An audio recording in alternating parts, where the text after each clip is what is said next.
Moi, je me réjouis effectivement qu'on arrive maintenant à faire consensus sur ce sujet-là. La position du Parti socialiste était déjà exprimée depuis 2006. Donc depuis 2006, nous demandons la fermeture de Fessenheim et nous sommes heureux effectivement que cette position maintenant fasse l'unanimité sur les bancs de l'Assemblée municipale. Cette centrale est très largement amortie financièrement parlant. Elle a ramené, on va dire, suffisamment d'argent à EDF. On ne peut pas jouer avec la sécurité de nos concitoyens. Ce qui me surprend, c'est que ça puisse surprendre que des élus ne soient pas, comment dirais-je, comme des godillots dans une ligne fixe qui est dictée par Paris ou autre. Nous avons ici nos responsabilités, nous vivons ici et nous avons une réflexion propre à notre territoire. C'est clair que nous savons bien, malheureusement, sur la question du nucléaire, que les problèmes ne s'arrêtent pas aux frontières. Donc il est tout à fait logique que nos voisins allemands et suisses se saisissent de la difficulté liée à Fessenheim. S'il y a un incident, ça ne s'arrêtera pas, évidemment, le long du Rhin. Je crois que nous sommes à une période charnière qui est extrêmement importante pour la recherche de nouvelles énergies renouvelables. Et le fait de dire il faut fermer Fessenheim, pas demain matin, mais dans un temps raisonnable, permettra d'enclencher le processus, d'un bon démantèlement et d'énergies de substitution qui sont dans les années à venir indispensables. On ne peut pas continuer indéfiniment avec ce type de menace. Il y a d'autres solutions énergétiques. Mais en tout cas, ce qui est sûr, c'est que Fessenheim, ça doit s'arrêter. –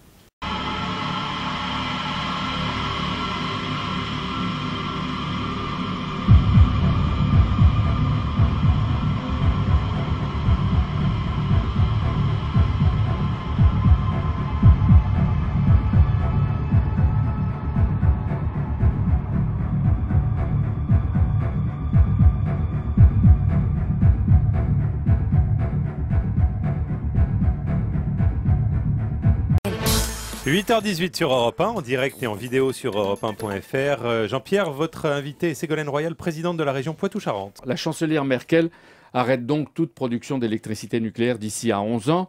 Les reproches sont classiques. L'Allemagne sera donc dans un état de dépendance énergétique. Elle va acheter du gaz aux Russes, du pétrole au Moyen-Orient et de l'électricité en France. Est-ce qu'il y a un modèle allemand pour vous ?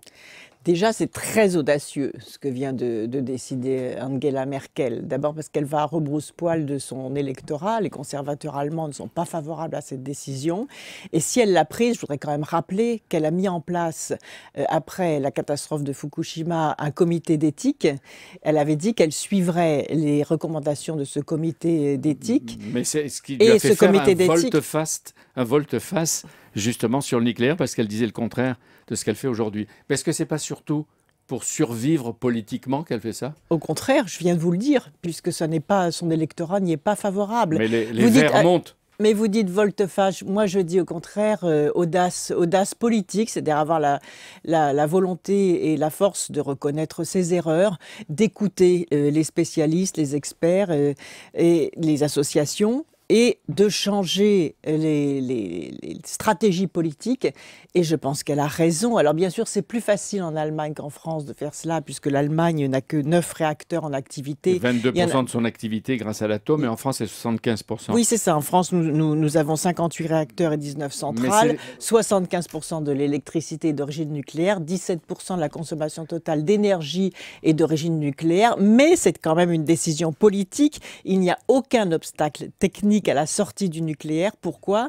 L'Espagne, par exemple, est à 40% d'énergie renouvelable dans son bouquet énergétique. L'Autriche est à 62% également. Donc la France, qui n'est qu'à 17% d'énergie renouvelable dans son bouquet énergétique, doit faire davantage. Vous savez que l'objectif de l'Europe, c'est 20%. Et moi, je considère que la France... Quel est votre choix? Quel est votre choix? Mon choix, c'est que l'on peut, comme l'a montré le débat public que j'ai organisé avec différents experts contradictoire, c'est que l'on peut sortir du nucléaire en 40 ans, c'est-à-dire fixer un objectif ferme pour que l'ensemble de la mutation énergétique et industrielle puisse se faire dans de bonnes conditions. Et vous pensez que la consommation d'énergie, les éoliennes, d'abord il faudrait combien d'éoliennes? Je sais que vous dites qu'il y a le soleil, qu'il y a le deuxième gisement de vent en Europe, en France. Est-ce que vous croyez que ça suffirait pour compenser les 75%? Bien sûr, Je vous le répète, c'est un choix technique. Lorsque l'on calcule de façon théorique le remplacement des centrales nucléaires par les éoliennes, on évalue à peu près à 60 000 éoliennes sur l'ensemble du territoire national, l'équivalent de la production énergétique des centrales nucléaires. Donc alors c'est un choix théorique, on ne va pas mettre deux éoliennes par commune. Vous êtes favorable à une sortie progressive du nucléaire sur 40 ans? Je suis favorable à 3 choses. D'abord, un plan massif d'économie d'énergie, puisque l'énergie la moins chère, c'est quand même celle qu'on ne consomme pas. Donc, il y a 60% d'économie d'énergie à faire dans notre pays, 60% qui déboucherait sur des créations d'activités et d'emplois. Plusieurs centaines de milliers d'emplois peuvent être créés dans le domaine des économies d'énergie, à commencer par l'isolation des logements. Deuxièmement, je suis favorable à la montée en puissance, comme je l'ai fait dans ma région, sur les énergies alternatives. Tous mes lycées, par exemple, sont couverts de toits photovoltaïques, donc c'est possible. Et troisièmement, je suis favorable à l'organisation de la sortie du nucléaire avec des objectifs politiques extrêmement fermes pour que nos ingénieurs nucléaires, qui sont parmi les meilleurs du monde, puissent s'engager, c'est très important ce que je vais dire, s'engager et se reconvertir sur le démantèlement des centrales. Mais je veux que l'on garde au moins 2 réacteurs nucléaires comme des laboratoires pour continuer à traiter, à faire des recherches sur les déchets nucléaires. Donc ce sera un thème important de la campagne présidentielle de 2012, on peut le supposer. Ce sera l'un de mes thèmes importants de campagne parce que je pense être très en avance sur cette question-là. Vous serez donc dans la campagne présidentielle? Oui, vous en doutez encore. Ils étaient entre 4 et 5 000 à former une chaîne humaine autour de la centrale de Fessenheim. T-shirts, banderoles et surtout beaucoup de bruit pour demander la fermeture du plus vieux site nucléaire de France, dont la durée de vie pourrait être prolongée d'1 décennie. On tient cette centrale sous perfusion. Ce sont des renouvellements, je le disais, elle avait une durée de vie de 20 ans, et puis on renouvelle, et puis 10 ans, et puis encore 10 ans. C'est peut-être le moment aujourd'hui de dire à ceux qui nous gouvernent, je crois que la politique c'est l'affaire de tout le monde, et les affaires du monde c'est les affaires de tout le monde. Après le bruit, le silence, les manifestants se couchent sur le sol pour simuler les effets d'un accident. Dans quelques jours, l'Agence de sûreté nucléaire doit rendre les conclusions de son rapport sur l'état de fonctionnement des centrales françaises. Le gouvernement décidera ensuite de prolonger ou non l'activité du réacteur numéro 1 de Fessenheim. Les antinucléaires pointent notamment du doigt la dalle située sous le réacteur, 4 fois moins épaisse que celle de Fukushima, qui a pourtant cédé. Ça veut dire que le moindre incident, la moindre fuite, la moindre fusion, les risques de fissure de cette dalle sont réels et ça créerait une pollution jusqu'à Rotterdam. Les manifestants rappellent aussi que la zone est sismique. Au XIVe siècle, la ville de Bâle, située à 40 km de la centrale, a été entièrement détruite par un séisme.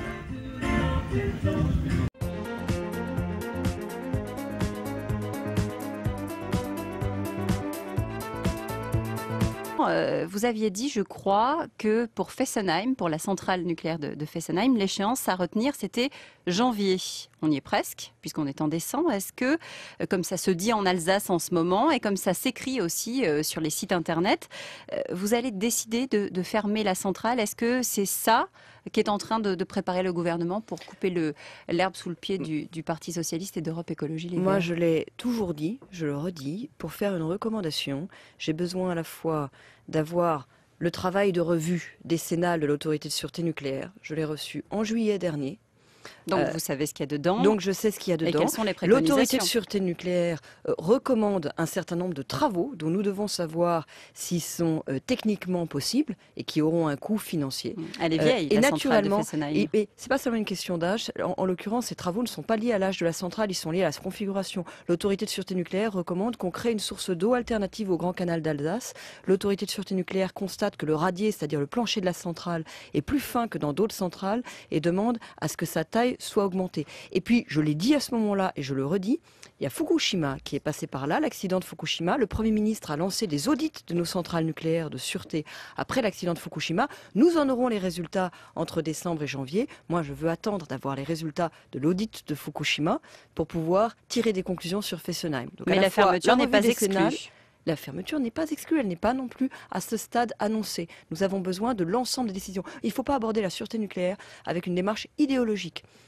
moi je crains autant les anti que les pro-nucléaires religieux. C'est ce que fait le Parti socialiste, d'après vous, aborder la question de manière idéologique de manière politique. Ça n'est pas... Il y a des questions... Mais c'est politique, ce sera au cœur de la campagne. Soit l'autorité recommande la fermeture, et à ce moment-là, il y a fermeture, soit l'autorité recommande des travaux importants, et à ce moment-là, il y aura le choix entre faire les travaux, et intégralement les travaux, ou fermer si les travaux s'avéraient trop chers. On est bien d'accord. C'est-à-dire que pour moi, la sûreté nucléaire ne fait pas l'objet d'un trade-off, d'un échange économique. On ne se pose pas la question de savoir si ça va être trop cher ou pas. Il n'y a pas de travaux trop chers en matière de sûreté nucléaire. Si les travaux sont prescrits, si les travaux doivent être faits, ils sont faits. Et s'ils sont considérés comme trop chers, alors on ferme.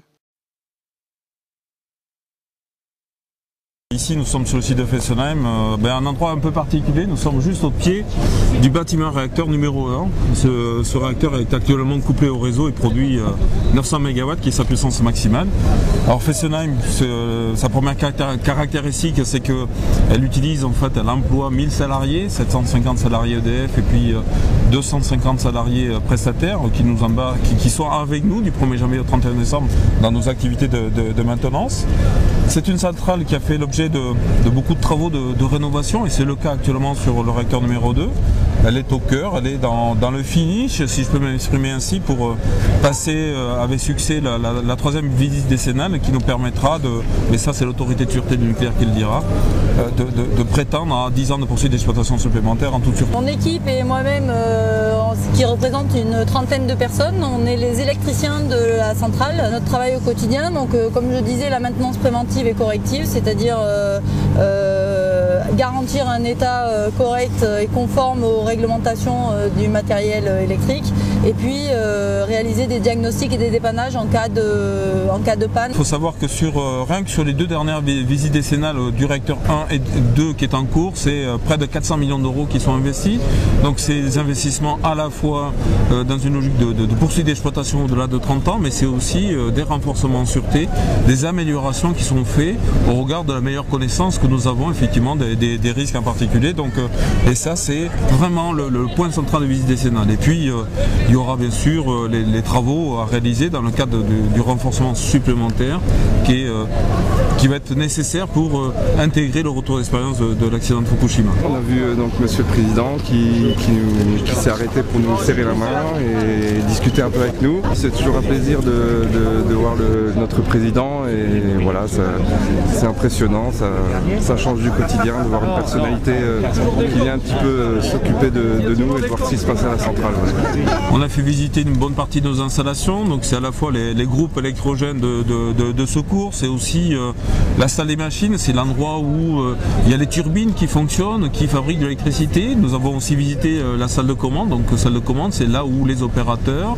pilotent le réacteur 24 heures sur 24, 7 jours sur 7, mais nous avons aussi passé par les ateliers où on trouve des techniciens qui réparent, rénovent, changent des pièces. Donc il a fait tout ce circuit-là pour après rencontrer les représentants du personnel, à la fois de la centrale EDF, mais aussi des prestataires.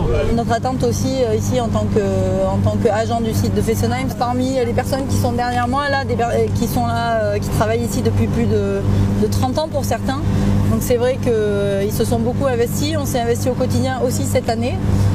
Dans les arrêts de tranche pour maintenance où on a donné beaucoup du nôtre, donc c'est vrai que pour nous c'est très important de savoir un petit peu, d'avoir de la visibilité sur notre avenir. Réaffirmer devant vous ma confiance dans notre parc de centrales nucléaires grâce à votre compétence et à votre engagement. Et surtout les 1000 salariés en question, dont la plupart étaient présents ici sur le site, et je pense que pour eux c'était important d'entendre que finalement leur visibilité professionnelle, personnelle, parfois familiale, mais aussi la visibilité de l'outil de production était possible, un avenir était possible. En tout cas c'est ça que est venu dire le président de la République, et je pense que le personnel a été particulièrement touché. Fessenheim est une centrale sûre, qu'on y veille au quotidien et qu'on s'attelle tous les jours à exploiter cette centrale en toute sécurité pour les intervenants, mais aussi toute sûreté pour le reste de la population et puis pour l'environnement. Il faut savoir que la production de la centrale Fessenheim, quand les 2 réacteurs fonctionnent, c'est 70% de la consommation alsacienne. Donc c'est un acteur économique important pour l'énergie qu'il délivre, l'emploi qu'il crée et la richesse qu'il injecte tous les jours sur le territoire. Nicolas Sarkozy venait pour la 5e fois en 5 mois en Alsace. Sa matinée, il l'a passée à la centrale de Fessenheim. Le président n'est pas venu uniquement pour parler de sa réorientation avec les ouvriers de la centrale. Mais c'est quoi, c'est un bac pro, Toujours pas candidat déclaré à sa succession, Nicolas Sarkozy a martelé un message fort. Le nucléaire est la filière d'avenir pour l'énergie. Et n'en déplaise à François Hollande qui a promis sa fermeture en cas d'élection, on ne touche pas à Fessenheim. Pourquoi veut-il fermer Fessenheim? C'est quand même incroyable, ça marche. C'est le sujet de conversation. L'autorité de sûreté a dit que c'était sûr. Je m'opposerai à la fermeture de Fessenheim. Le nucléaire, ça marche. Le nucléaire, ça fait la compétitivité de la France. Le nucléaire, ça donne du travail à des ouvriers. Il va falloir qu'on démolisse ce qui va bien. Alors qu'il y a tellement de choses qui vont mal. C'est clair, on ne ferme pas Fessenheim. Discuté, rassuré, l'opération séduction semble plutôt réussie. La centrale compte environ 900 salariés et tous craignent après ces élections une fermeture inéluctable voulue par le PS.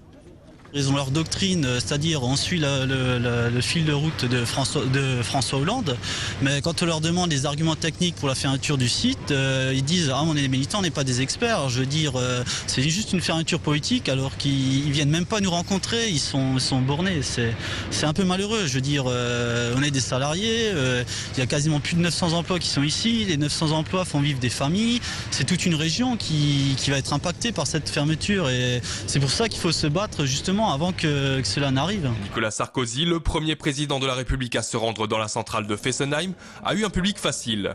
Ces 4 mots, on ne fermera pas, lui ont valu une standing ovation et de longs applaudissements. Mais à l'extérieur de la centrale, c'est une toute autre histoire. Pas de visite présidentielle sans comité d'accueil. Celui-ci était réuni à Eiteren, à moins de 5 minutes de la centrale. Moins d'une centaine de militants venus parfois d'Allemagne et de Suisse se sont rassemblés devant la mairie. Depuis 40 ans, ils réclament la fermeture de la centrale jugée trop dangereuse. Cette visite était l'occasion unique de réclamer à nouveau l'arrêt de la production. Fessenheim, donc c'est la plus ancienne des centrales nucléaires françaises. La plus ancienne est celle qui est en plus mauvais état. Donc il y a eu des rapports depuis de longues années concernant des failles. On est déjà sur une zone sismique.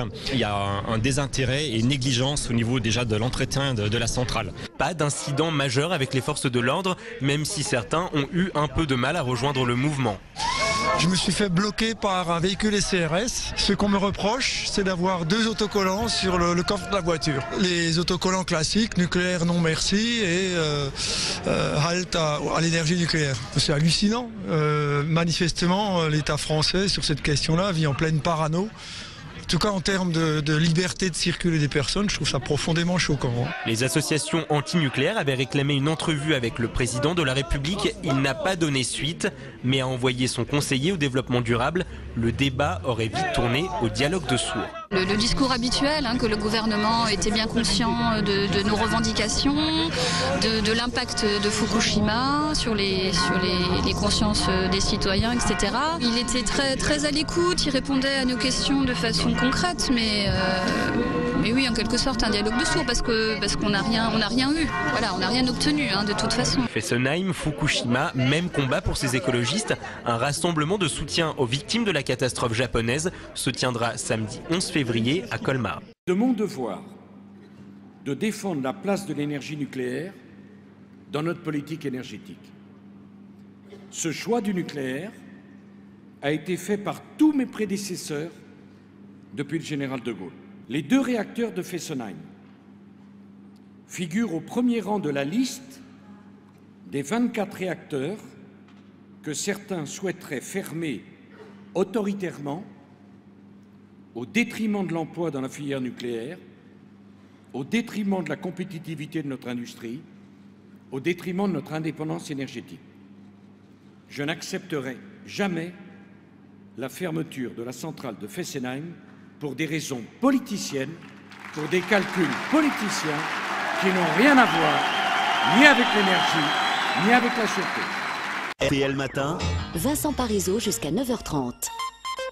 Donc ce matin sur RTL, à 7h49, Jean-Michel Apathy, votre invité qui a été ministre de l'Environnement est candidate à l'élection présidentielle. Bonjour Corinne Lepage. Je suis pour une sortie du nucléaire. Ce serait une folie de sortir du nucléaire, a dit le président hier. Oui, c'est ce que j'ai bien entendu, c'est ce qu'il a dit. Moi, je pense que c'est une folie de continuer Fessenheim.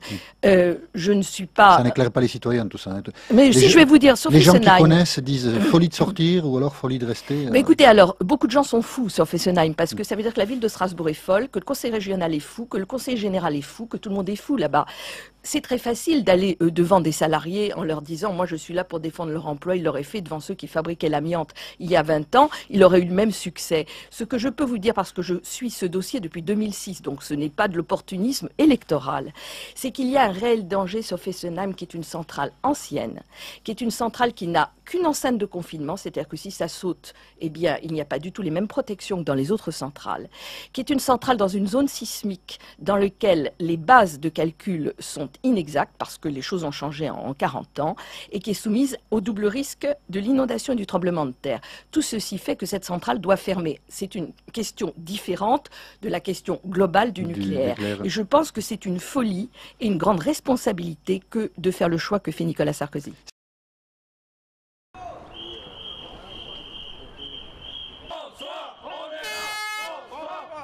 On est plutôt venu demander à M. Hollande, effectivement, de venir faire un tour à Fessenheim pour qu'on lui prouve que cette centrale elle est sûre et qu'on met tout en œuvre pour qu'elle le soit. La sûreté, c'est notre devoir. Et voilà, puisque actuellement, il n'y a qu'un candidat qui est venu la visiter, c'est M. Sarkozy. On attend l'autorisation pour le deuxième réacteur. Il y a plus de 300 millions d'euros qui ont été investis. Tout cet argent, qu'est-ce qu'on fait? On le met à la poubelle ou on en fait un parc d'attraction de la centrale nucléaire? Ou qu'est-ce qu'on fait? Qu'est-ce qu'on en fait alors? Il y a des emplois qui vont se retrouver sur le carreau, des agents EDF qui vont être obligés de muter, dont les conjoints vont perdre leur travail, des filles de famille qui vont être brisées. Ça, on refuse, c'est clair, net et précis. Et on ne donnera pas ça à M. Hollande. Curieux, ceux qui veulent la fermer, ils n'ont même pas le courage de venir.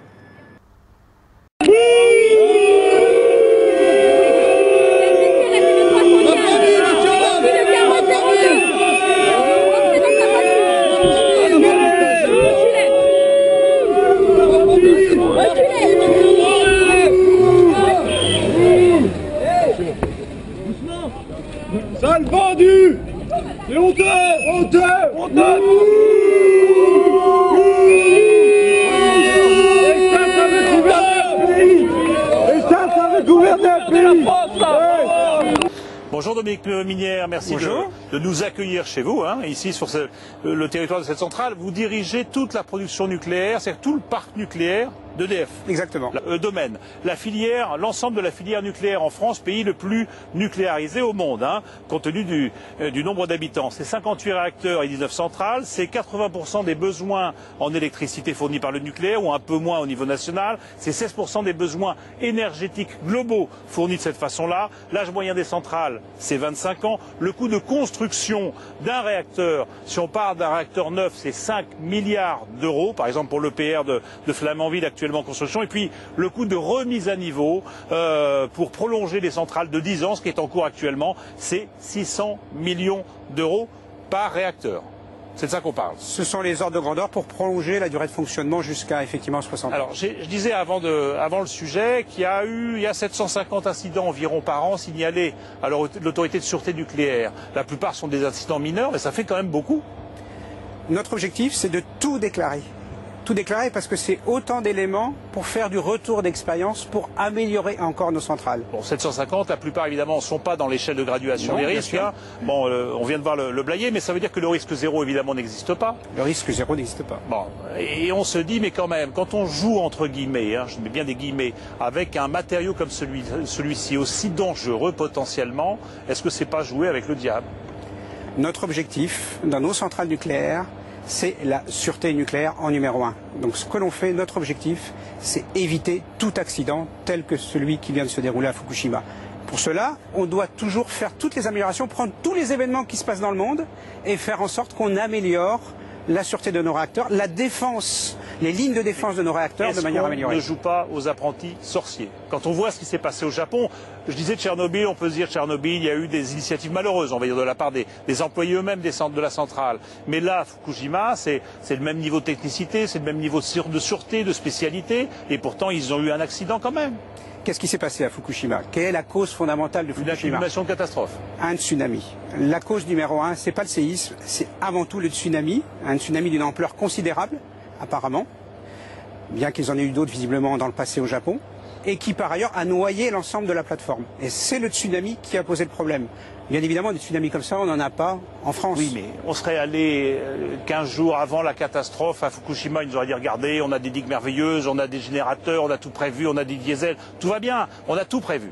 On serait allé au Blayais quelques semaines avant l'incident, on nous aurait dit, la digue, le machin, tout va bien. Et puis, il y a toujours ce qu'on n'a pas prévu. Et quand on joue avec le nucléaire, ça peut être dramatique, ça je veux dire.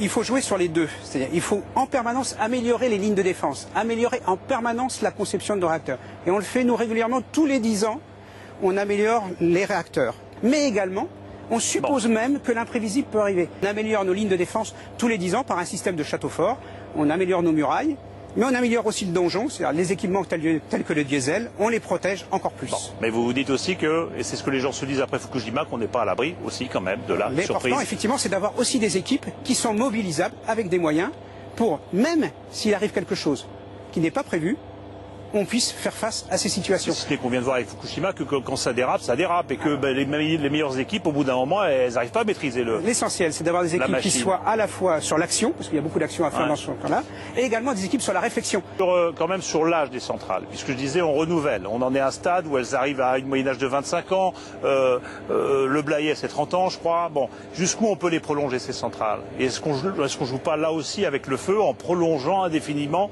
leur âge, même si on améliore à chaque fois? Plus nos centrales prennent de l'âge, plus elles sont sûres. Ah bon? Je vais vous prendre un exemple typique. Sur Fessenheim, on a conçu nos centrales à Fessenheim dans les années 70 en prenant en compte un niveau de séisme et des méthodes de calcul qui étaient celles de l'époque. Aujourd'hui, on a des calculateurs qui sont nettement plus puissants.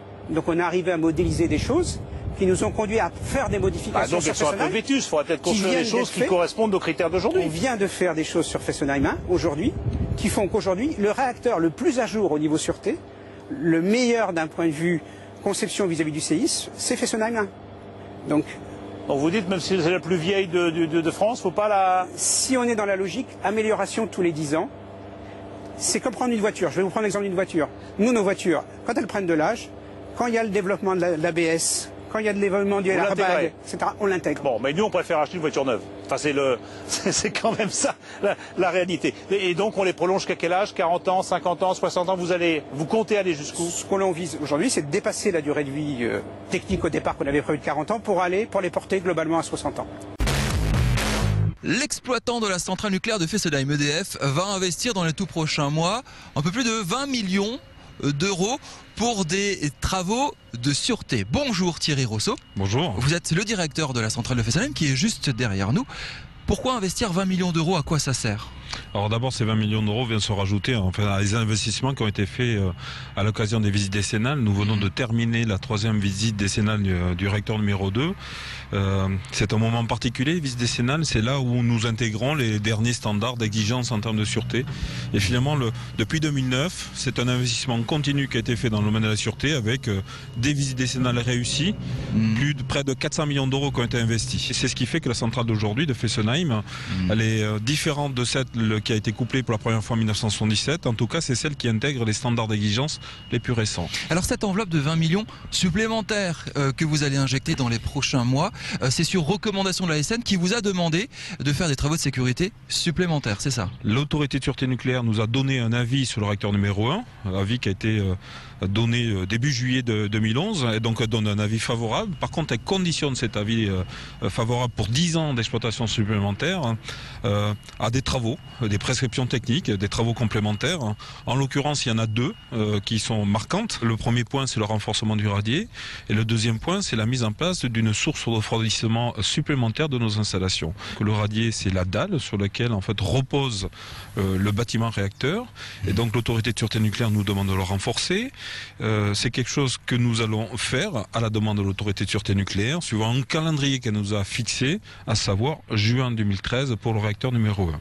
Et donc c'est ça que nous sommes en train de préparer. Nous faisons actuellement, au moment où je vous parle, des essais sur maquette pour vérifier toutes les conditions d'opérabilité de cette opération que nous allons conduire effectivement début d'année prochaine. Est-ce que l'annonce de ces travaux aujourd'hui, à quelques mois quelques jours maintenant de l'élection présidentielle. Ça doit être interprété comme un signal au candidat socialiste François Hollande qui a annoncé la fermeture de Fessenheim durant son quinquennat. Il a encore répété il y a très peu de temps, il veut fermer Fessenheim durant son quinquennat s'il est élu. Oh, moi je ne veux pas envoyer de signal. Vous savez, mon métier et le métier des 1000 salariés qui travaillent sur le site, c'est de fabriquer de l'électricité. Nous assurons quelque part un service public de fourniture d'électricité. Donc je ne commenterai pas en fait les postures des différents candidats.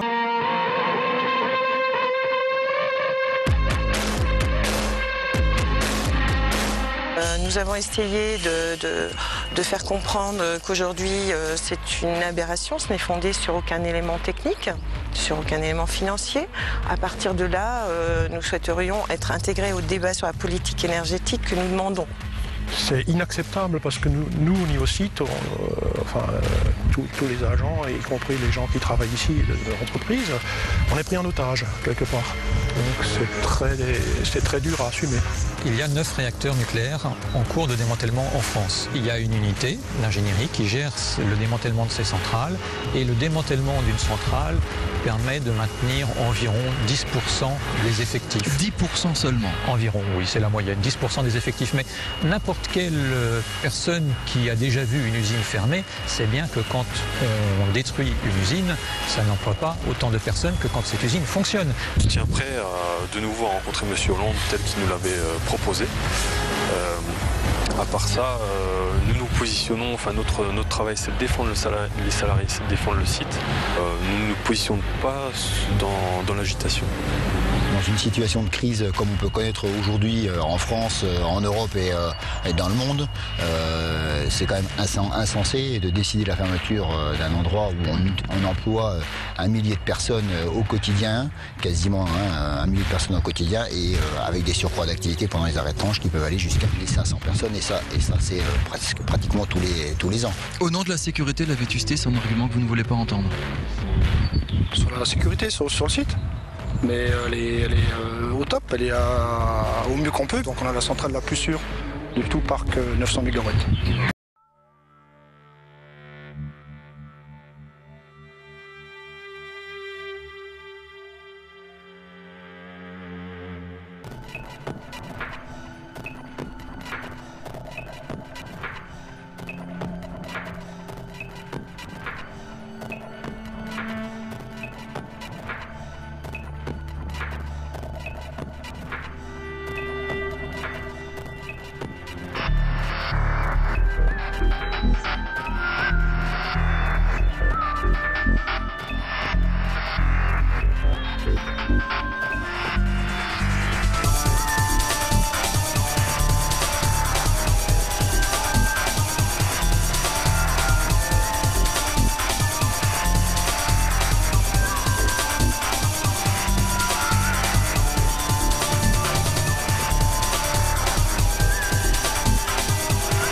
Encore du courant de la centrale nucléaire de Nord. Mais ça peut bientôt changer chez les gens de cette vallée.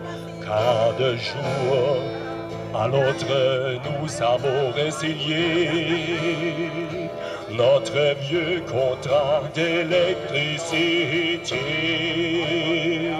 Stop! stop Fessenheim, c'est vraiment nécessaire. Dans la vallée aurinoise, la centrale nucléaire. Stop Fessenheim, la bombe notre âge. Avant qu'elle ne stoppe notre vie, ce qu'ils auraient dommage. L'écho de la catastrophe de Tchernobyl résonna en 1986, celui de Fukushima 25 ans après. Die Glocke von Tschernobyl erklang 1986, die von Fukushima 25 Jahre später.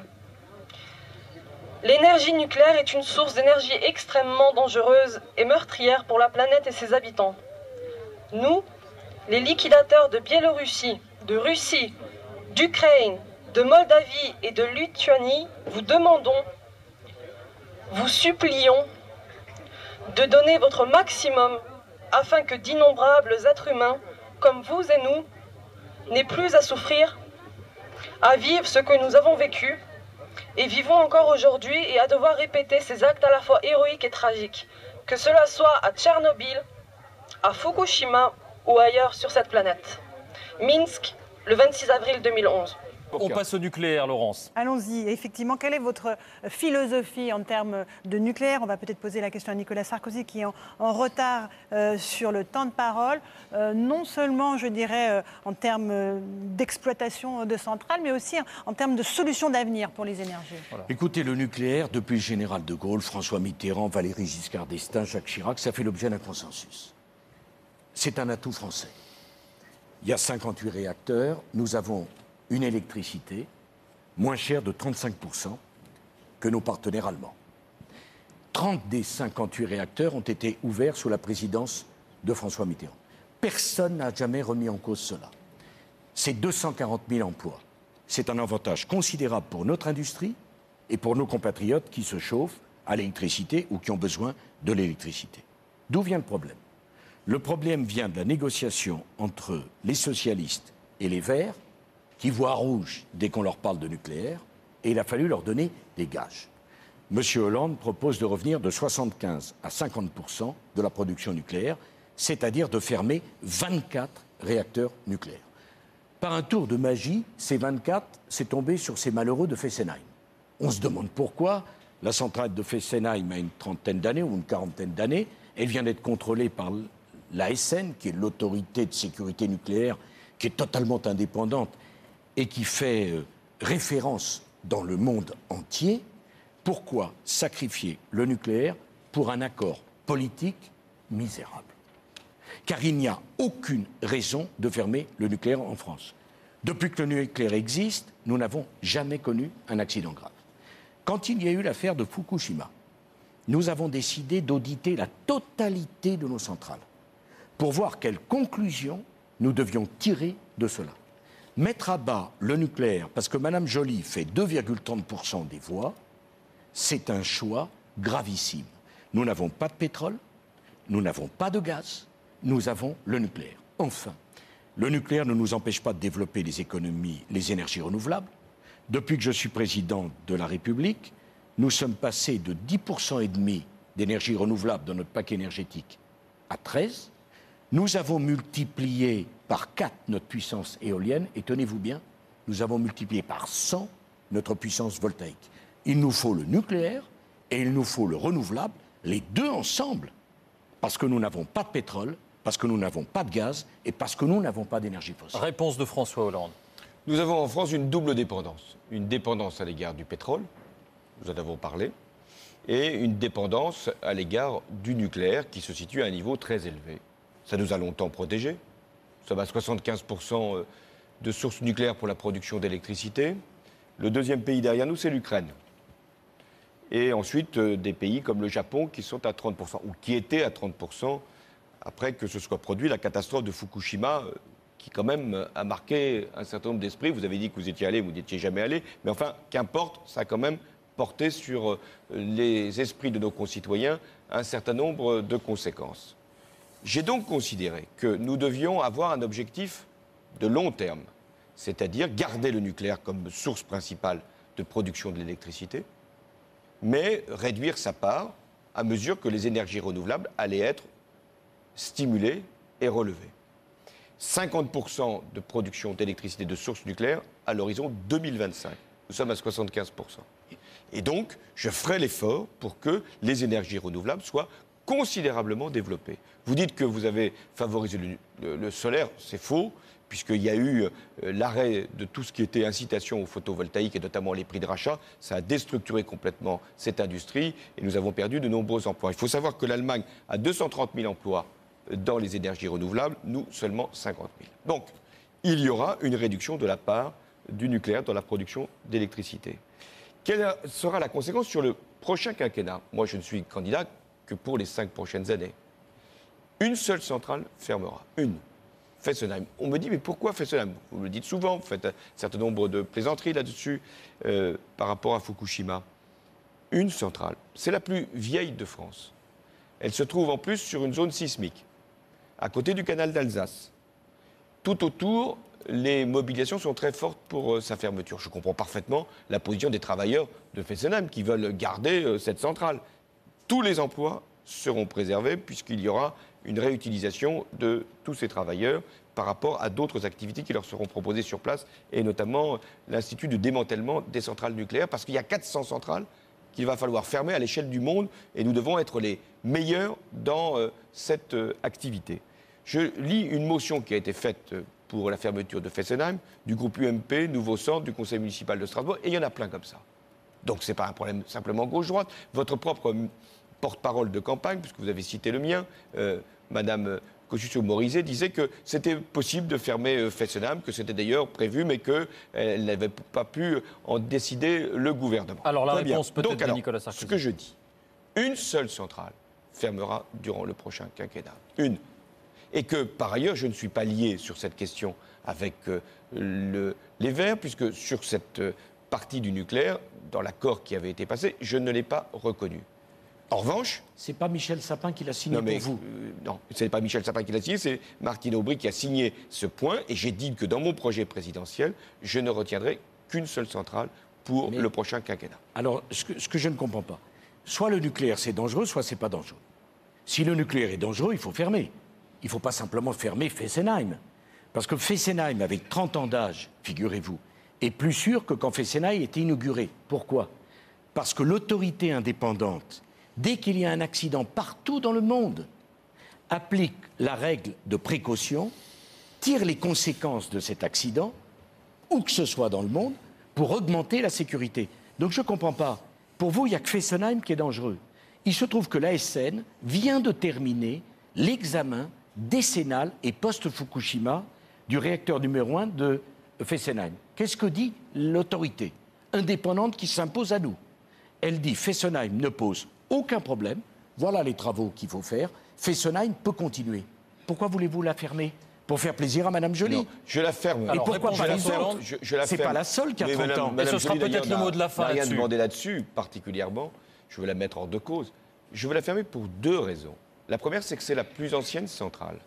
Qu'une centrale était prévue normalement pour 30 ans.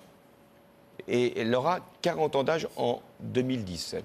Que deuxièmement, elle est proche d'une zone sismique, ce qui est quand même un risque. Par ailleurs, je vais ajouter un autre argument. Nous sommes obligés de faire des travaux sur les vieilles centrales. Et à mesure qu'elles sont prolongées, il faut faire des investissements. Et donc le choix qui va se faire pour les prochaines années, et qui engagera toute la collectivité nationale, c'est est-ce que nous faisons des travaux sur les vieilles centrales pour les prolonger, ou est-ce que nous investissons davantage pour les énergies renouvelables? Et c'est le rôle d'Areva, c'est le rôle d'EDF. Vous avez affaibli considérablement Areva, et donc il nous faudra remettre un certain nombre de moyens dans Areva pour que nous ayons à la fois du nucléaire, plus sûr encore, parce que nous devons donner cette garantie, et des énergies renouvelables. Brève réponse de Nicolas Sarkozy, et on arrête. Les centrales nucléaires en Suisse, qui ne sont pas prévues pour être des gens tellement qui aiment le risque, ont 60 ans.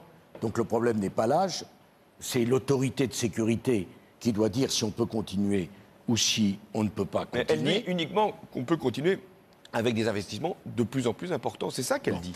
Deuxièmement, fermer Fessenheim, c'est 8000 éoliennes en Alsace pour remplacer Fessenheim. Il ne nous faut pas le nucléaire ou le renouvelable. Il nous faut le nucléaire et le renouvelable. Nous aurons pendant mon quinquennat et le nucléaire et le renouvelable, puisqu'il n'y aura qu'une centrale qui fermera. Par ailleurs, vous savez que j'ai accepté, et c'était pas facile, j'ai accepté de prolonger le chantier de l'EPR, chantier qui est quand même extrêmement lourd, qui a connu un certain nombre de vicissitudes, mais j'ai considéré, parce que je suis attaché au progrès technologique, que ce nouveau réacteur de 3e génération devait Vous avez être de l'avance, François Hollande. Nicolas Sarkozy, d'un mot. Je veux juste dire une chose. Et on tourne la page. Vous inventez la règle des 30 ans sur Fessenheim. Quelle est l'histoire que nous avons vue ? Des 40 ans, parce que c'est 40 ans. Quelle est l'histoire que nous avons vue ? Il n'y avait aucun problème entre la gauche et la droite, ça faisait consensus sur le nucléaire. Tout d'un coup, il y a un problème. Pourquoi ? Parce que vous imaginiez la nécessité d'un accord législatif entre les Verts. Parce qu'il s'est passé Fukushima d'une part, et parce que les énergies renouvelables doivent être développées dans notre pays. Je n'ai rien vendu du tout, et je n'accepte pas ce vocabulaire. Vous avez vendu les ouvriers de Fessenheim et du nucléaire sur l'autel d'un accord méprisable, mais non, puisque cet accord n'est pas celui que j'ai moi-même intégré dans mon projet. Donc, ne laissez pas penser... Ça vous engage pas. Il ne m'engage pas. Donc, ne laissez pas penser qu'il y ait là, de ma part, quelques concessions que ce soit à une organisation Nicolas Sarkozy vous répond. Depuis que je suis président de la République, j'avais pris l'engagement 1 euro dans le nucléaire, 1 euro dans le renouvelable. Ça n'a pas été fait. Mais enfin, c'est exactement ce qui a été fait, la puissance voltaïque multipliée par 100. Mais enfin, vous considérez quand même que la 5e puissance du monde ne va pas fonctionner uniquement avec le photovoltaïque et l'éolien. Et je dis vous ça. Comprenez, vous et comprenez je dis ça. Bon. Puisque je maintiens l'industrie nucléaire et à 50%. Donc ne caricaturez pas les positions, c'est pas la peine. Mais, Monsieur Hollande, vous ramenez le nucléaire de 75 à 50%. En 2025. Vous le réduisez. Mais oui, mais quand un président de la République prend une décision, ça s'impose aux autres qui le suivent. Il faut au contraire le développer. Vous imaginez l'engagement que je prends au nom de la France, d'avoir dans le paquet énergétique français 23% d'énergie renouvelable en 2020, c'est un engagement considérable. La vérité, elle est là, elle vous gêne. Le nucléaire ne pose aucun problème de sécurité en France. C'est pas vrai. Laissez terminer Nicolas Sarkozy et on tourne la page. Il est en retard. Le plus sûr du monde, reconnu comme tel. À Fukushima, ça n'a pas été un problème nucléaire, ça a été un problème de tsunami qui a cassé les pompes de refroidissement. La centrale, qui est pourtant une vieille centrale à Fukushima, le moteur s'est parfaitement arrêté. C'est un problème de tsunami. Et je ne pense pas qu'aux frontières du Rhin, il y ait un problème de tsunami.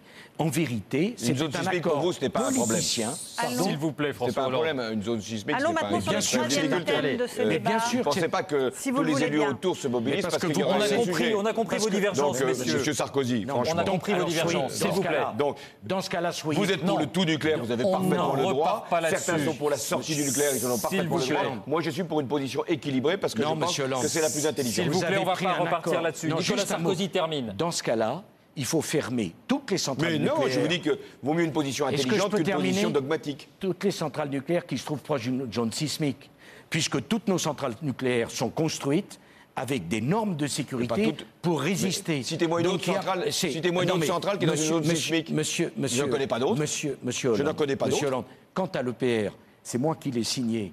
Mais l'énergie nucléaire, plus nous travaillons et nous investissons, plus elle est solide, stable et sûre. Ce sera le mot de la fin là-dessus. Quel message envoyer à l'industrie nucléaire dans le monde? Il y a 300 projets de construction de centrales en ce moment.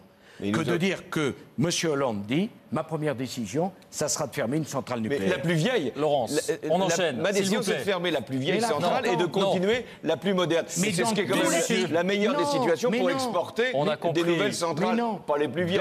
Non, celles qui ont un saut technologique. Donc là-dessus, ne me laissez pas. On a compris vos divergences. Ne me laissez pas dans la situation où je serais, moi, en train de défendre une industrie. On enchaîne sur la vie politique. Ça vous intéresse aussi? Si, mais ça vous intéresse aussi. Nucléaire, pour laquelle j'ai grande confiance, mais qui doit être portée sur les réacteurs de nouvelle génération et pas sur les vieilles centrales. Mais non, alors juste on ne va pas vous laisser les clés, messieurs. Non, mais c'est extrêmement important d'en terminer par là. Il y a une autorité indépendante de sûreté nucléaire. Il me semble que le devoir de président de la République, c'est d'écouter ce que cette autorité et elle dit qu'il va falloir faire des travaux très importants dans les vieilles centrales. On y va sur la vie publique et la vie politique. Sur les temps de parole. L'autorité s'est prononcée sur toutes les centrales. Avec des montants d'investissement très importants. À la demande du gouvernement. C'est une folie de fermer une centrale de 30 ans d'âge alors qu'elle peut continuer elle aura 40 ans d'âge, pour les 10 années qui viennent, au donc, dire même nous ne sommes pas d'accord. Vous voulez garder une centrale, je veux garder une centrale. Une autre. On a compris le désaccord. Petite question lors du débat d'une petite localisée d'Alsace, Fessenheim, où se trouve la doyenne de nos centrales nucléaires, plus qu'ailleurs en France. L'avenir de la région est suspendu au nom qui sortira des urnes dimanche soir. Sur place, Philippe Vogel et Vincent Rucli. Un village candidat à la poursuite de la centrale. Une banderole, une boutade qui résume le sentiment de toute la commune. 2300 habitants, des commerces, une médiathèque, des terrains de sport, une crèche. Une qualité de vie chère aux habitants, due en grande partie à la centrale. En 2011, Fessenheim a perçu plus de 5 millions d'euros de taxes diverses. La centrale fait vivre tout le village. Il n'y a quand même pas beaucoup d'industries autrement tout près pour amener des finances au niveau de la commune. Et si la centrale part, il y aura énormément de gens qui vont partir. On ne peut pas fermer une centrale comme ça. Du fait que la centrale a été révisée, c'est une des plus sûres. Depuis 2009, près de 400 millions d'euros ont été investis dans la sécurité et la rénovation de la plus vieille centrale de France, en activité depuis 35 ans. 1 millier d'emplois directs et indirects dépendent de Fessenheim. Qu'est-ce qu'on va faire de tous les gens qui travaillent ici? Monsieur Hollande a beau dire qu'il va les reclasser, il pense uniquement aux gens qui sont embauchés EDF, il ne pense pas à tous les prestataires qui travaillent ici. Donc une centrale où tout va bien, pourquoi la fermer? On ne comprend pas, le personnel ne comprend pas. Pour les associations, les travaux effectués sont encore insuffisants. La centrale est trop âgée et placée en pleine zone sismique. Cette centrale est en fin de vie. Il faut arrêter de faire un acharnement thérapeutique uniquement pour défendre des idéologies pro-nucléaires. Depuis Fukushima, la centrale est devenue un véritable symbole, un enjeu politique qui cristallise toutes les oppositions entre pro et anti-nucléaire. Jean-Marie Brome avec nous, chercheur au CNRS. On a parlé d'incidents, on a parlé d'événements. Pour vous, ce qui s'est passé hier à Fessenheim, c'est quoi? Pour moi, j'appelle ça un incident. Mais il est clair que pour EDF, on a le classique, la classique langue de bois EDF, ça sera un événement. Eux, ils classent événement, anomalie, incident, et après catastrophe, ou tout ce que vous voulez. Est-ce que finalement, on n'en fait pas aussi un petit peu trop? C'est finalement un incident très mineur. Hein. C'est, au niveau industriel, c'est un incident très mineur. Mais il faut savoir que dans le nucléaire, il n'existe pas de problème très mineur. Les nucléocrates, les gens du nucléaire, nous ont habitués depuis 30 ans à nous dire c'est le risque zéro. Il ne peut rien se passer, on est tellement surveillé. La culture de sûreté, comme l'appelle EDF, est tellement bonne qu'il ne peut rien se passer. L'ASN a vérifié ce qui s'est passé à Fessenheim. Elle dit voilà, dont acte, on peut pas en dire grand-chose, c'est pas grave. Hein. Alors c'est pas grave. C'est clair que industriellement parlant, c'est pas grave. Ce que ça montre, néanmoins, c'est que de plus en plus, dans une centrale comme Fessenheim en particulier, ce type d'incident se multiplie. Depuis le mois de mars 2012, donc le redémarrage du réacteur numéro 2 après la visite décennale, j'ai compté 23 incidents de ce type, 23 événements, 23 anomalies classées au niveau 0, comme on dit, et qui toutes montrent que la culture de sûreté est battue en brèche. Ce sont le dernier incident en date, 2 ouvriers qui transvasent mal un produit. Le peroxyde d'hydrogène, on sait ce que c'est, on sait comment ça se manipule. Il y a probablement eu des conditions mauvaises dans sa manipulation. Et les conséquences sanitaires sont pas graves, c'est quelqu'un qui se brûle à un doigt, un index. Ce n'est qu'un accident du travail, j'ai tendance à dire. Ma question est-ce qu'il n'y a pas aujourd'hui la paranoïa? C'est pas de la paranoïa. On peut voir ça comme de la paranoïa. Non. Non, je pourrais faire de la paranoïa, moi je préfère dire que ça manifeste simplement un certain laisser-aller. Et Fessenheim était et est toujours record de France des petites anomalies ou des incidents. Ce qui se passe aujourd'hui, c'est que on a la preuve maintenant que on ne serait peut-être pas capable de réagir comme il faut à des situations vraiment d'urgence. Une centrale nucléaire, c'est un prototype. Il n'y en a pas 2 pareils. Il y a des habitudes à prendre, à transmettre aux nouveaux qui arrivent. On ne le fait pas assez bien. Si je me fais l'avocat du diable, Jean-Marie Brome, c'est plutôt une bonne chose pour les antinucléaires, les petits incidents qui se passent à Fessenheim? J'aime pas du tout le terme bonne chose. On n'est pas content de ce genre de choses.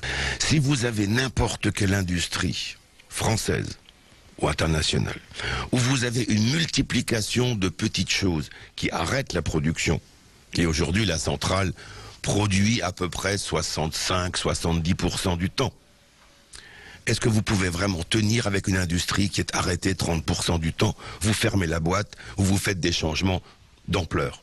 Vous déménagez, vous délocalisez, vous changez le personnel et le matériel. Mais pas dans le nucléaire. Merci Jean-Marie Brome. Voilà ce qu'on voulait dire aujourd'hui sur ces incidents survenus hier à la centrale de Fessenheim. Mais quelqu'un nous interpelle. C'est un employé de la centrale qui ne supporte plus ce climat de défiance sur son usine. La préfecture a le devoir d'avertir les médias, mais que derrière, qu'il y ait eu un effet de boule de neige pour inquiéter toutes les familles des travailleurs à la centrale nucléaire, comme s'il y a eu une catastrophe type Fukushima, ça, c'est pas normal. Il y a eu énormément de bruit et je trouve ça vraiment dommage. On comprend pas, là, avec les collègues, on en a discuté en voiture, on comprend pas pourquoi des petits événements qui arrivent à n'importe qui dans son garage, qui manipule de l'eau oxygénée, qui se met en contact avec un produit. Ma famille, elle vit près de la centrale, tous les collègues, leur famille vivent près de la centrale, il n'y a vraiment aucun souci à se faire. Méfiance vis-à-vis du nucléaire, peur de l'accident, la moindre alerte provoque des réactions épidermiques. 22h30, retour à Strasbourg, Mathieu Kahn est le chef de la section socialiste du Bas-Rhin. Il s'est empressé de réagir via un communiqué de presse, réaffirmant la nécessité d'arrêter les réacteurs. Un incident de plus, ce qui justifie aujourd'hui l'engagement de François Hollande, qui confirme la position de la Fédération du PS du Bas-Rhin depuis 2006, qui est que nous pensons que cette centrale, qui a maintenant 35 ans d'existence, qui est la plus ancienne de France, doit maintenant être fermée. Et l'écho médiatique qui est donné à ce qui s'est passé aujourd'hui montre bien qu'il y a des angoisses par rapport à cette centrale. Le seul moyen aujourd'hui d'y répondre, c'est de la fermer et d'enclencher sur le site un processus qui permettra aussi de maintenir les emplois et de réfléchir à la manière dont on reconvertit des sites tels qu'une centrale nucléaire. Aujourd'hui, l'autorité de sûreté nucléaire réagit. Cet incident n'a pas eu de conséquences sur l'environnement. François Hollande s'est engagé durant la campagne électorale à fermer la centrale nucléaire de Fessenheim d'ici à 2017. La centrale de Fessenheim, qui est la plus ancienne de notre parc, sera fermée à la fin de l'année 2016, dans des conditions qui garantiront la sécurité des approvisionnements de cette région, la reconversion du site et la préservation de tous les emplois. Nous devons même en faire un exemple de démantèlement réussi, de façon à ce que les centrales qui viendront à expiration dans de nombreux pays du monde et qui appelleront des technologies maîtrisées puissent être, là encore, une opportunité pour l'industrie nucléaire française. C'était avec Sarkozy qu'on faisait le plus l'apologie du nucléaire. On en a changé de président. Qu'est-ce qu'il nous a dit, ce nouveau président, par rapport au nucléaire? Il a dit « Oh non, non, le nucléaire c'est bien, bon d'accord, il a peut-être un peu de trop, on va peut-être limiter un peu, mais le PR de Flamanville qui a été démarré, on va continuer sa construction. On est hors de question de l'arrêter, le nucléaire, on ne va pas l'arrêter. Bon, d'accord, on va arrêter Fessenheim pendant le mandat. » Vous savez qu'il y avait une conférence environnementale, ça s'appelait comme ça, à Paris, où on devait discuter de la biodiversité et de la transition énergétique. Il a commencé par l'ouvrir en disant « Elle sera fermée à la fin 2016 ». 2016, c'est curieux, ben non, c'est pas si curieux que ça, c'est juste avant les élections, les prochaines élections. Donc là, suite à tout ça, la SN a dit « Il faut renforcer le radier », donc cette couche de béton. Donc, elle a dit à EDF, si vous voulez faire continuer le premier réacteur, il faut qu'à la fin de cette année, il y ait une deuxième source d'eau froide. Donc, ils sont en train de creuser un puits, ils vont pomper dans la nappe phréatique. Quand on nous parle de faire attention à l'eau, ben voilà, ils pompent dans la nappe phréatique parce que l'eau du Rhin elle est trop polluée pour servir pour s'en servir pour refroidir. D'ailleurs, il y a quelques années, quand il y a eu la canicule, on a bazardé de l'eau sur la centrale, à l'extérieur. Hein. On a arrosé la centrale avec l'eau de la nappe phréatique. Voilà. Alors ils ont dit que c'était une expérience, mais en fait ça avait tellement chauffé qu'ils avaient peur que ça pète. Mais ils voulaient surtout pas l'arrêter. Hein. Bon, alors pour en revenir à ce radier, donc ce radier, il doit être épaissi avant le 30 juin 2013, c'est-à-dire l'année prochaine. Alors on s'est dit, ben voilà, notre président de la République, il décide d'arrêter la centrale dans quelques années. On va pas faire des travaux, des dizaines, voire des centaines de millions d'euros. On ne sait pas exactement. Hein. Quand on commence ces travaux dans le nucléaire, on ne sait pas combien ça va coûter. Des dizaines, voire des centaines de millions d'euros pour quelque chose qu'on va arrêter après. Imaginez, votre voiture, elle est complètement foutue. Vous l'amenez chez le garagiste, vous lui dites, changez-moi le moteur, refaites-moi un peu tout. Et après, quand vous sortez, vous l'amenez directement à la casse. Voilà. Alors bon, quelqu'un qui vient de toucher le loto, il a envie de se faire un petit plaisir, tiens, voilà. Sauf que nous, on nous parle d'austérité en ce moment. Hein. On nous dit, bah, il faut racler de tous les côtés, ouais, le machin, on n'a plus de fric, etc. Mais on va dépenser des sommes folles pour une centrale qu'on va arrêter. Alors, je vous parle que du réacteur numéro 1 pour l'instant. Parce que EDF, ils étaient assez gonflés, ils ont demandé à la SN d'avoir un petit délai pour le réacteur numéro 2 avant de faire la visite décennale pour pouvoir changer les générateurs de vapeur. Un générateur de vapeur, c'est quoi? C'est plein de petits tuyaux, il y en a des milliers, dans lesquels il y a l'échange de chaleur entre le circuit primaire qui va au réacteur et qui est indépendant du reste, parce que celui-là il est radioactif, avec le circuit qui va jusqu'aux turbines. Et donc, comme il y avait des problèmes, ils ont changé ça.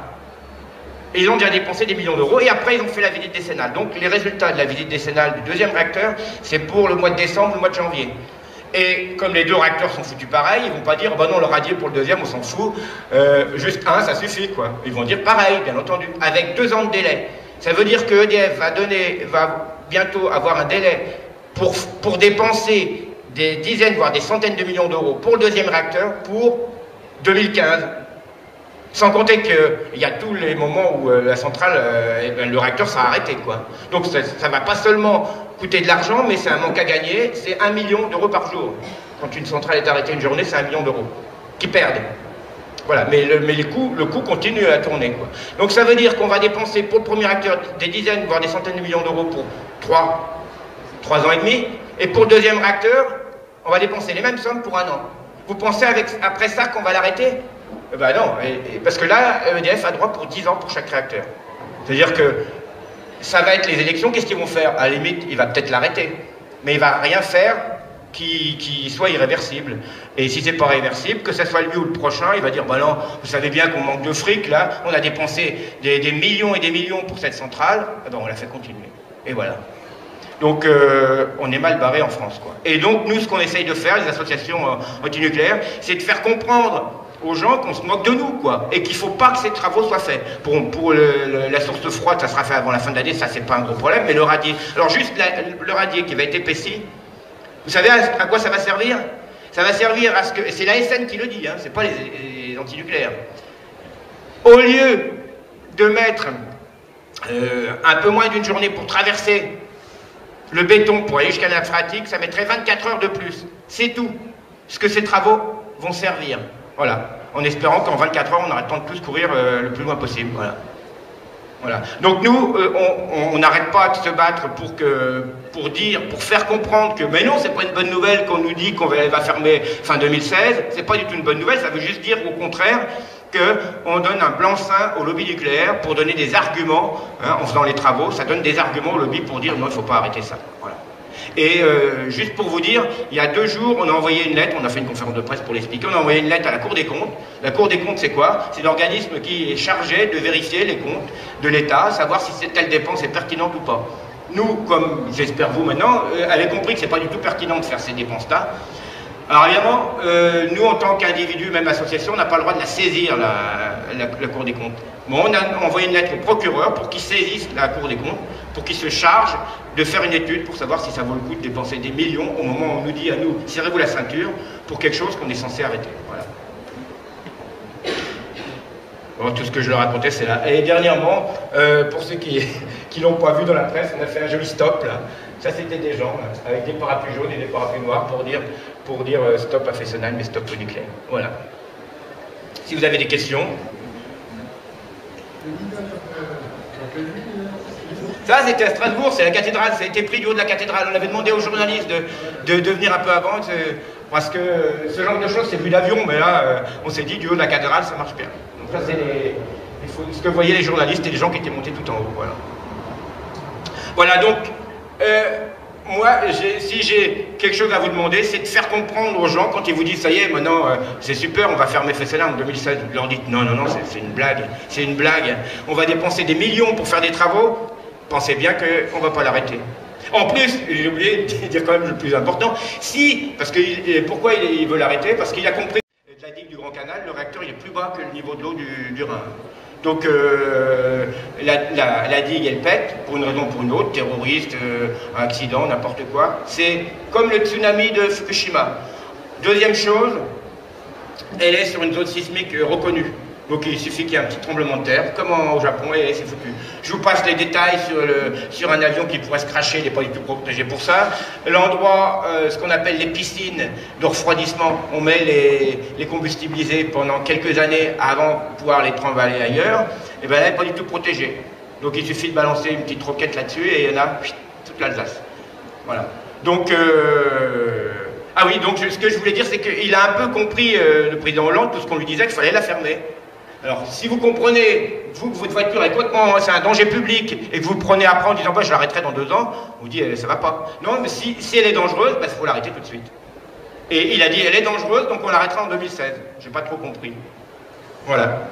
C'est la plus ancienne centrale du parc nucléaire français, et celle dont on ne cesse de parler. Déjà durant la campagne présidentielle, la centrale de Fessenheim s'était invitée au cœur des débats. François Hollande souhaitait sa fermeture. Le 14 septembre dernier, à la conférence environnementale, il persiste et signe. La centrale de Fessenheim sera fermée à la fin de l'année 2016. Aujourd'hui en Alsace, un comité d'accueil est déjà prêt à recevoir celui qui est en charge de négocier cette fermeture, Francis Roll-Tanguy. Et les négociations risquent d'être longues. Du côté de la CGT, pas question de mettre la clé sous la porte. L'organisation syndicale veut même tenter de convaincre le délégué interministériel que sa mission est vouée à l'échec. Même son de cloche du côté de la mairie de Fessenheim, qui espère quant à elle établir un contact direct avec le gouvernement. Et nul doute qu'aujourd'hui, élus locaux et syndicats discuteront du sort des 500 personnes de la commune directement concernées par la fermeture du site.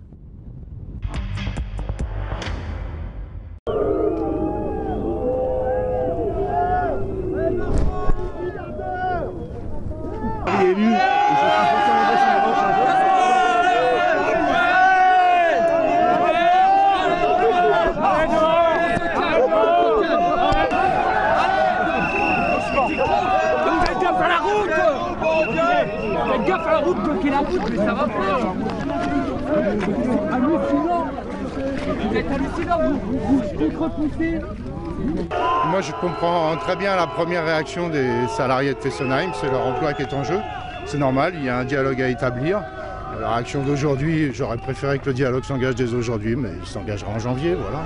Vous savez, il y a une décision qui est une décision d'abord de politique énergétique, qui se traduira par une loi. Il se trouve qu'elle s'applique ici et je comprends très bien que c'est pas facile pour les salariés de la centrale. Donc je veux dire qu'il y ait aujourd'hui une volonté de leur part de marquer leur attachement à cette centrale ne me paraît pas du tout étonnant. Vous acceptez le terme de fossoyeur ? Écoutez, je veux dire, vous comprendrez bien que j'accepte pas ce terme parce que je pense qu'il y a des enjeux qui dépassent le local et qu'on est dans des éléments de politique nationale. Francis Roll-Tanguy, bonjour et merci beaucoup d'être avec nous. Bonjour. Vous êtes rendu ce matin sur le site de la centrale de Fessenheim. L'accueil a été plutôt mouvementé, c'est le moins qu'on puisse dire. Environ 150 salariés ont bloqué l'entrée du site et ils ont refusé d'entamer le dialogue avec vous. Est-ce que vous vous attendiez à un tel accueil ? Écoutez, c'est sûr que les choses auraient peut-être pu se passer autrement, mais en même temps, je comprends leur réaction. Il faut que chacun se mette à leur place. C'est quand même à terme, naturellement pas immédiatement, mais à terme des modifications pour leur emploi, pour eux, pour leur famille.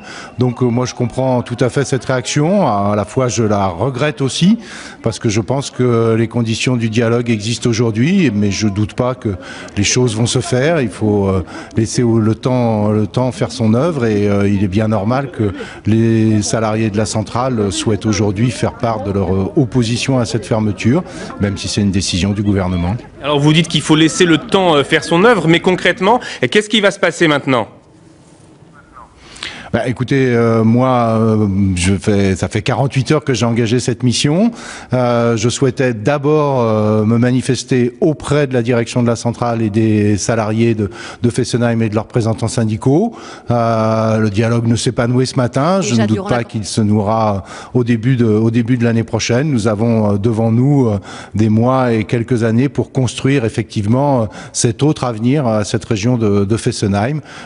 Donc aujourd'hui, les salariés salariés ont fait le choix de montrer effectivement leur désaccord avec cette décision. Moi, je peux le comprendre et je ne doute pas qu'on trouve les voies du dialogue dès le début de l'année prochaine. La question de la fermeture de la centrale est non négociable. Fessenheim fermera bien fin 2016. Écoutez, le président de la République l'a réaffirmé dernièrement, c'était un de ses engagements de campagne et comme cela a été annoncé à la conférence environnementale, il y aura un projet de loi de transition énergétique qui sera déposé en septembre 2013 et qui contiendra cette disposition, loi qui sera votée, disons, à la fin de l'année. Francis Rol-Tanguy, un mot peut-être plus personnel. Vous avez été directeur de cabinet d'un ministre communiste, Jean-Claude Guessot. Vous êtes le fils d'un grand résistant communiste. Est-ce qu'il y a une dimension affective et personnelle dans le travail que vous devez mener aujourd'hui ? Écoutez, je ne sais pas s'il y a une dimension affective et personnelle. Je pense que si le gouvernement m'a proposé ce poste, c'est qu'il pense qu'effectivement, au travers de pas seulement des postes que vous citez, mais de la carrière que j'ai maintenant un peu longue derrière moi, une certaine pratique du dialogue social et du dialogue et de la concertation en général. C'est ce que je vais essayer de démontrer ici. Et si moi j'ai accepté cette mission, c'est parce que je crois en cette décision et aussi parce que je crois qu'on a là pas seulement un problème technique, pas seulement un problème économique, pas seulement un problème financier, mais à la fois un problème social et un problème de société, parce que je pense que le nucléaire, ça n'est pas qu'une question d'ingénieur. Francis Rol-Tanguy, merci beaucoup d'avoir répondu à nos questions en direct sur l'antenne d'ITélé. Merci à vous.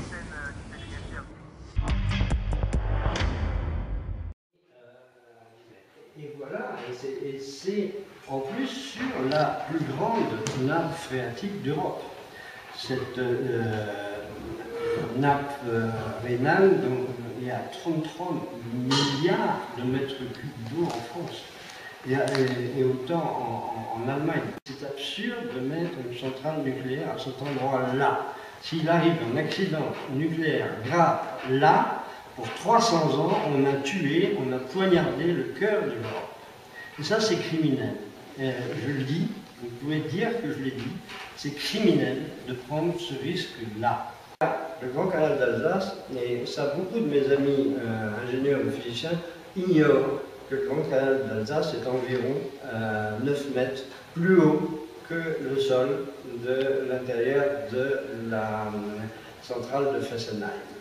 Ça déjà ça augure bien, hein, mais les gens qui ont construit ça, ils avaient drôle d'idée, parce que s'il y a la moindre fuite, eh ben, de l'eau, on en a autant qu'on veut, mais là qu'on ne veut pas. Ça, c'est en fait une photo qui a été prise en Louisiane. C'est un canal qui est à la largeur du Grand Canal d'Alsace. Alors qu'est-ce qui se passe? Donc, hop, si, vous voyez, l'eau monte et vous voyez jusqu'à quel niveau l'eau monte. Alors ça, c'est dû, cette schématisation est due à M. Hatz et M. Rosenzweig. Et vraiment, on devrait la montrer davantage à messieurs les grands responsables du nucléaire qui parlent partout. Parce que ça, c'est impressionnant. Vous voyez un petit peu si vous avez un problème au niveau du milieu du canal. La centrale, elle était à peu près à 10 mètres en dessous du niveau de l'eau ici. Mais le niveau supérieur, il est à 12 mètres au-dessus. C'est-à-dire que ça fait 22 mètres de dénivelé entre le niveau supérieur ici et puis le bas de la centrale ici. 22 mètres, mais c'est énorme, 22 mètres.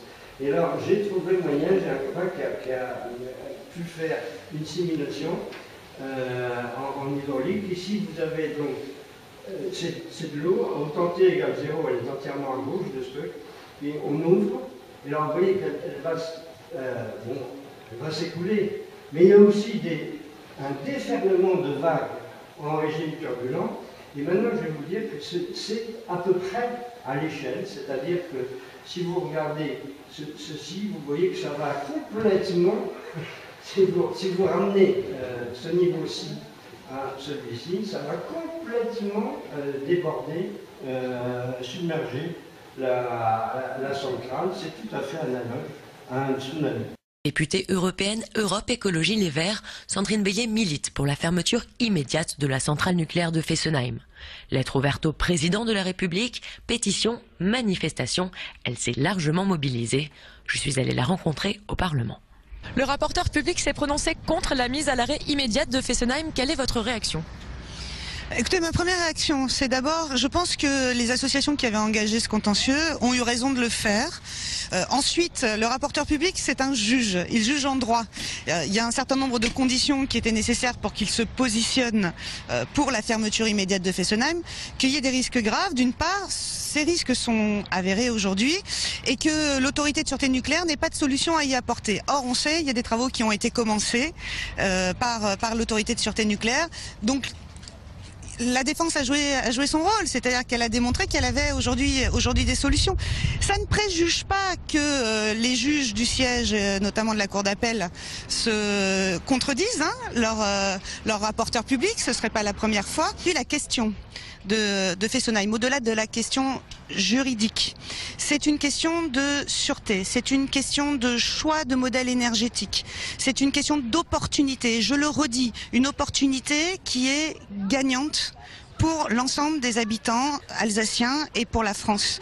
C'est aller au-delà du nucléaire, c'est envisager la fin de vie d'une centrale et le faire en associant l'ensemble des acteurs qui sont concernés par cette centrale. Suite à l'avis du rapporteur public, c'est à la Cour administrative d'appel de Nancy de rendre sa décision, délibéré prévu le 16 mai. Alors, il y a un sujet qui empoisonne les relations entre les écologistes et le gouvernement, c'est la centrale de Fessenheim, la centrale nucléaire. Oui. C'était une promesse. C'est une promesse de François Hollande. Écrite d'ailleurs dans l'accord entre les Verts, Europe Écologie Les Verts et le candidat socialiste de l'époque. Là, on se rend compte que concrètement, c'est extrêmement coûteux de fermer cette centrale d'ici la fin du mandat de François Hollande. Des estimations d'EDF, ils réclament entre 5 et 8 milliards de dédommagements. C'est une centrale qui est aujourd'hui extrêmement bénéficiaire. De 400 millions d'euros par an, bénéfices qui sont partagés avec les deux partenaires suisses et allemands qui ont construit cette centrale. Là, c'est un cas intéressant parce que comment on concilie des exigences écologiques, sociales et économiques dans une période de crise ? Pour nous, les écologistes, Fessenheim est une ligne rouge. C'est une promesse du candidat François Hollande. C'est l'acte fondateur de l'accord qui nous lie. Et tout recul sur Fessenheim aurait des conséquences. Et même si ça coûte 8 milliards d'euros ? Mais d'abord, ce chiffre-là, c'est le chiffre EDF. EDF, ce n'est pas eux qui vont calculer et dire ce qu'ils veulent que l'État leur paye.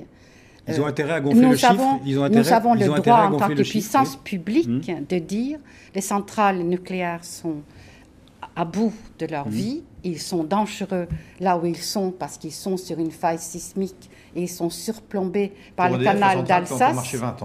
Mais que EDF le pense, TEPCO aussi pensait que la centrale de Fukushima pouvait fonctionner encore en sécurité pendant 30 ans. Qu'est-ce qu'il nous faut pour comprendre ? Le temps passe. Vous dites qu'il faut que le gouvernement français tient sa promesse, que c'est le contrat que nous avons passé, et ce n'est pas à M. Proglio de fixer les indemnités. Proglio, qui est le patron d'EDF. Il y aurait des négociations, il faut commencer le travail de fermeture, on n'appuie pas que sur un bouton, il faut le démanteler. Mais donc vous dites, si Fessenheim ne ferme pas, le raisonnement, évidemment, qu'est-ce qui se passe si Fessenheim ne ferme pas ? Pour quiconque connaît un peu l'économie, une installation qui est amortie est extraordinairement rentable, mais ce n'est pas le problème ici. Le problème est la dangerosité de cette vieille centrale sur une faille sismique. Et nous avons une responsabilité envers nos concitoyens et envers les citoyens allemands de l'autre côté du Rhin de fermer cette centrale. Alors si la promesse n'est pas tenue, qu'est-ce que vous faites ? Là, vous quittez le gouvernement ? Alors je pense que oui. Alors au-delà de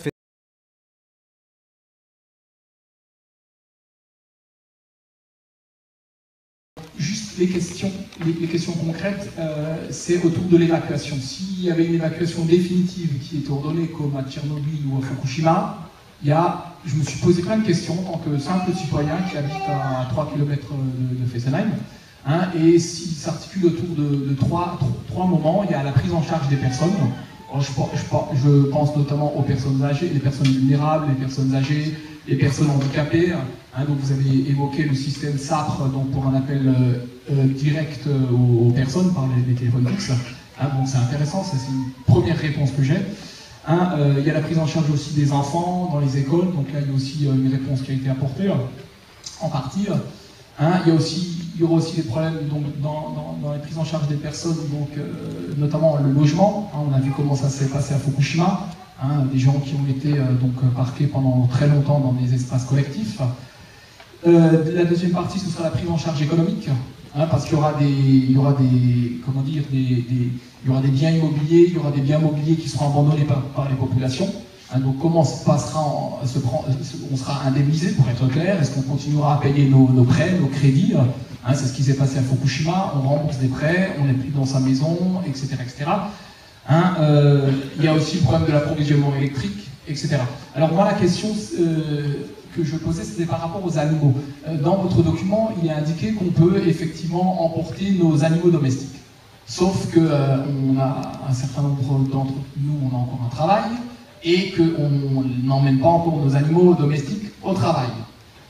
Donc comment est-ce que ça se passera si moi je suis au travail demain et qu'il y a un ordre d'évacuation qui est donc demandé, qui est exigé, et que je sais que l'ensemble des routes seront bouclées par les forces de sécurité. Qu'est-ce qui se passera à ce moment-là? Est-ce que vous avez une réponse concrète à m'apporter ce soir et aux riverains? Parce que je pense que je ne suis pas le seul à avoir des animaux domestiques à la maison et je ne suis pas le seul à ne pas être 24 heures sur 24 à habiter à la maison. Merci bien, monsieur le préfet, pour votre réponse.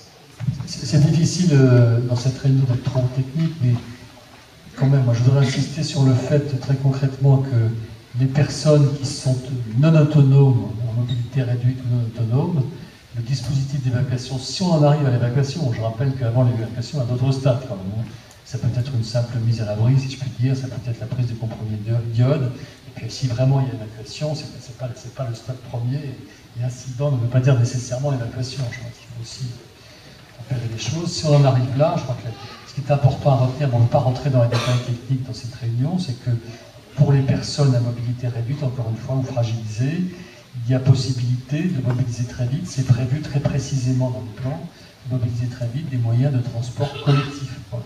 Et ça, c'est notre responsabilité, en lien bien sûr avec les maires qui connaissent bien sur le terrain la population. C'est ça qui est important de rappeler, comme l'a rappelé M. Schneider. Bonsoir. Les exercices ont lieu le matin quand les personnes sont en place à la préfecture et ailleurs, mais est-ce qu'on pourrait envisager un exercice d'alerte fictif à 2h ou 3h du matin en plein hiver, en rajoutant donc le temps de réveil et le temps de déplacement des personnes qui seraient amenées à agir? Je crois que c'est une bonne idée. On fait aujourd'hui on fera dans un mois un exercice qui aura lieu dans la journée. Moi, je ne vois aucune objection à ce qu'on varie les heures d'exercice, même si c'est parfois un peu plus compliqué à organiser. Il y a une vieille loi comment dire, que je vérifie depuis 25 ans que je fais ce métier, c'est que les emmerdements arrivent en général dans la nuit du 31 décembre au 1er janvier. Donc moi je suis tout à fait d'accord pour qu'on fasse des exercices à des heures aléatoires. Mais enfin, c'est pas parce qu'on fait aujourd'hui cet exercice-là qu'on n'en fera pas d'autres demain, à d'autres heures.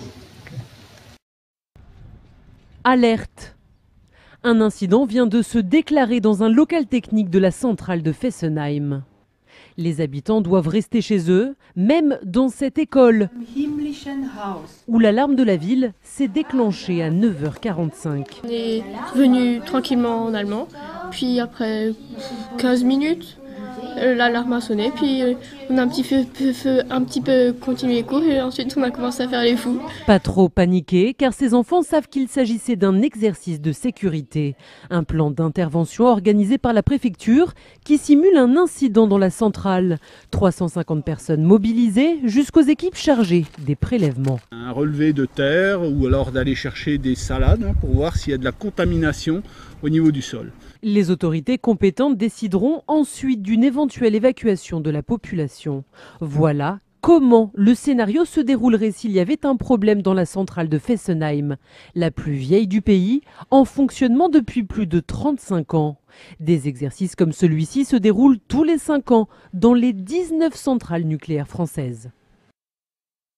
Que comme n'importe quelle activité humaine, il y a un danger qui est contenu par le nucléaire. Il n'y a pas d'activité où tout se passe 100% tout le temps bien. Ça n'existe pas.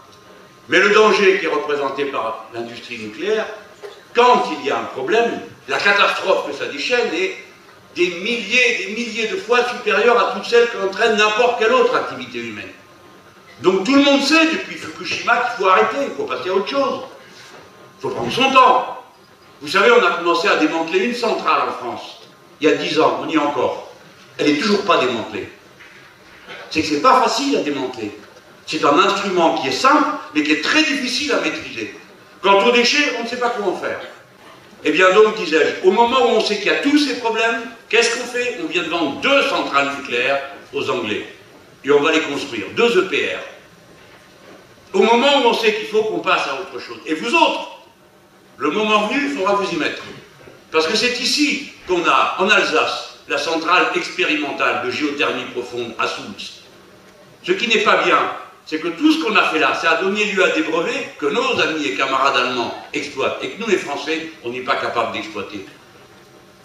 Alors que si je m'occupais de ces affaires, l'ordre serait donné qu'on s'y mette et qu'on ferme la centrale de Fessenheim. Et qu'en échange, on ouvre immédiatement les centrales de géothermie profonde dont on a besoin. Vous savez le faire. Et si vous ne savez pas, on va quand même le faire. Il y a parmi vous, les scientifiques, les jeunes, ceux de toute génération qui savent faire ces choses, qui sont instruits. Nous avons toutes les ressources pour bien faire dans ce pays, mais toutes les ressources sont orientées du même côté. Faire de l'argent, faire de l'argent, faire de l'argent. Jean-Luc Mélenchon, vous êtes donc proche des écologistes, vous qui avez défendu le nucléaire quand même un temps dans votre vie, franchement. Alors, je ne sais pas pourquoi vous faites cette remarque. Vous n'avez jamais défendu le nucléaire? Oui, bien sûr, mais vous savez, j'ai également cru au Père Noël. Attendez, Monsieur Bourdin, je voudrais vous dire quelque chose. Jusqu'à l'âge de 5 ans, j'ai cru au Père Noël. D'accord, mais enfin, ça n'a rien à voir. Sur le ça n'a rien à voir, c'est presque aussi bête. Vous êtes en train de... Mais parce que C'est vrai ou pas? C'est vrai ou pas? Mais monsieur... Oui, bien sûr, c'est vrai. Oui, Monsieur Bourdin, c'est vrai. Alors, non. Fermeture de Fessenheim ou pas? Attendez, mais Monsieur Bourdin, une seconde, quoi. Bon, alors allez-y. C'est une interview ou une convocation au commissariat, là? Bon, alors écoutez-moi. J'ai, comme beaucoup de gens dans ce pays, cru que c'était la solution, le nucléaire. Et j'admire et je salue ceux qui ont réussi à mettre en moins de 10 ans en place cette filière, parce que nous pensions tous que c'était le bien. Est arrivé l'accident de Tchernobyl, et vous avez à partir de là 2 catégories de gens. Ceux qui s'obstinent à ne pas voir la réalité, qui ne veulent pas la voir, qui pensent qu'en effet, le nuage atomique a fait le tour de la France, et puis ceux qui se sont dit, bon sang, il y a un problème, qu'est-ce que je suis en train de faire si je continue à approuver un mode de production d'énergie qui, bien sûr, est sûr, 99,9% du temps. Mais le 0,1 où il y a l'accident, alors c'est une catastrophe qui dépasse en ampleur toutes celles qu'on a connues. Ils vont réfléchir, mais il faut fermer toutes les centrales nucléaires du pays. Il faut les fermer. Ce matin, vous dites, il faut fermer toutes les centrales nucléaires du pays. Bien sûr, mais comme vous... Fessenheim, la première. Écoutez-moi. Et ensuite les autres. Blaye et les autres. Voilà. Pourquoi faut-il le faire et comment faut-il le faire? Il faut passer à un autre mode de production d'énergie, en parvenir à la bougie. Et on ne fermera pas les centrales en 48 heures. Non. Il nous faudra 20 ans pour y arriver. Celle qu'on a commencé à démonter, on n'a toujours pas fini parce qu'on ne sait pas le faire. Il va donc peut-être falloir la confiner. Donc, nous devons aborder positivement cette question, pas avec la peur pour les uns de retourner à la bougie et les autres que tout va sauter tous les 5 minutes. Mais nous devons changer de mode de production. Parce que de l'énergie. Pourquoi, Monsieur Bourdin? Parce que ne rien faire, comme est en train de le faire François Hollande, c'est décider. Les 80% des centrales nucléaires auront 40 ans d'existence en 2017 à la fin de son mandat. Donc si on ne fait rien maintenant, on ne décide rien, ça veut dire qu'on va être obligé de prolonger leur existence et donc de commencer à entrer dans une zone qui va être plus préoccupante qu'aujourd'hui. Il y a quand même un grand nombre de réacteurs en France. Je ne veux pas affoler, mais je veux sensibiliser, dire les ingénieurs français, les techniciens, femmes et hommes, sont capables de nous mettre en place un tout autre modèle de production d'énergie. Ce n'est pas difficile.